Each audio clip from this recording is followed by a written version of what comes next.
पहिले हो बेरी सुनु तनी सा दुखाई रे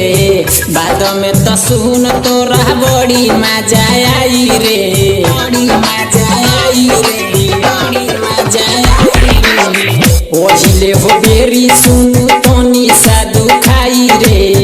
बाद में तो सुन तोरा बड़ी मजा आई रे तेहू सिम डालवाले देसी बाछा से डाले दे रे छोड़ी पाछा से जाके गोत दे बैठ जाई अच्छा से डाले दे रे छोड़ी पाछा से डाले दे रे छोड़ी पाछा से संदीप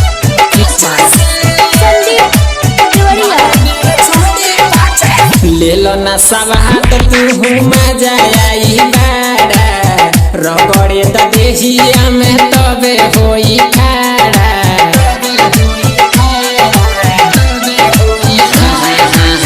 ले लो ना सवात तू मजा आई बाड़ा रगड़े द देहिया में तबे होई खाड़ा